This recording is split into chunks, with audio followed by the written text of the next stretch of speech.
Hello friends, हमारा आज का टॉपिक है थर्ड कॉलिगेटिव प्रॉपर्टी, जो कि है डिप्रेशन इन फ्रीजिंग पॉइंट।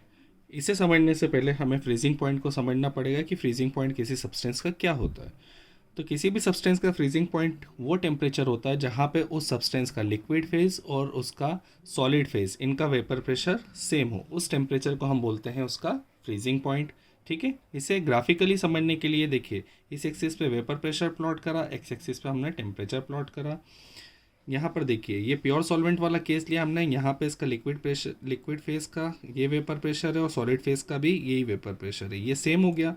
मतलब इसके कॉरस्पॉन्डिंग जो टेम्परेचर है उसे हम डिनोट करेंगे T0। ये T0 क्या हुआ, हमारा freezing point of pure solvent हुआ। ठीक है, जब हम उसके अंदर कोई नॉन वॉलेटाइल सॉल्यूट मिला देंगे तो लिक्विड फेज और सॉलिड फेज का वेपर प्रेशर चेंज हो गया। ठीक है, ये किसका प्लॉट है, सॉल्यूशन का है। सॉल्यूशन कब बना, जब हमने उसके अंदर कोई नॉन वॉलेटाइल सॉल्यूट ऐड कर दिया तो वेपर प्रेशर कम हो गया।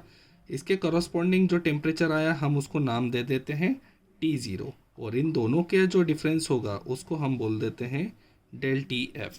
यहाँ पर डेल टी एफ क्या है, डिप्रेशन इन फ्रीजिंग पॉइंट। पहले फ्रीजिंग पॉइंट ये टेम्परेचर था, अब नया टेम्परेचर जो कि पहले से भी कम हो गया है, इसीलिए हमने इसके लिए क्या यूज़ करा, डिप्रेशन।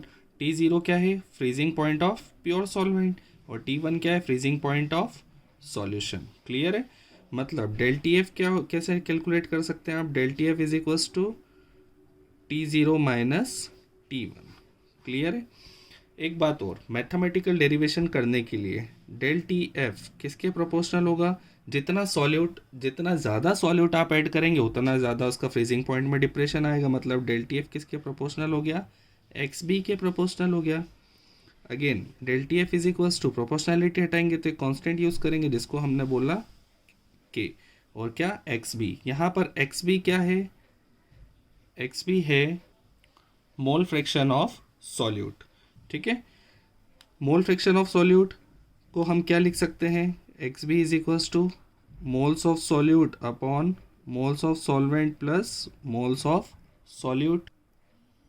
एन बी क्या है, moles of solute, N A क्या है, मोल्स ऑफ सॉल्वेंट। ठीक है, ये वाली वैल्यू हम इस फॉर्मूले में सब्सटीट्यूट कर देते हैं तो हमें नया एक्सप्रेशन क्या मिलेगा, del T F is equals to के इंटू एक्स बी लिखा हुआ था। ठीक है, तो के इंटू अब क्या लिख देंगे हम, n B upon N a plus n b. ठीक है, अब हम जानते हैं कि एन बी यानी कि मोल्स ऑफ सॉल्यूट वो कम है as compare to N A, because solution is dilute, therefore N B can be neglected in denominator. तो हमारा नया एक्सप्रेशन क्या आ जाएगा, del T F is equals to के into N B upon N A.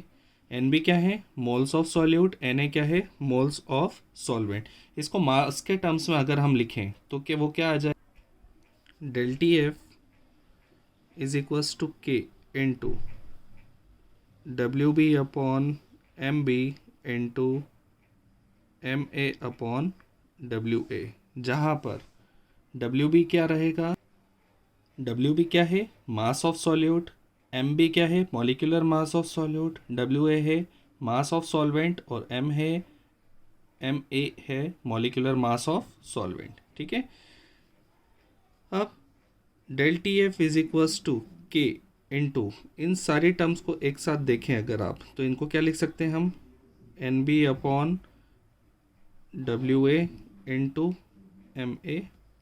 Clear है। ये term क्या होगा, इसे हम क्या लिख सकते हैं, del T F is equals to के into molality small M into M A.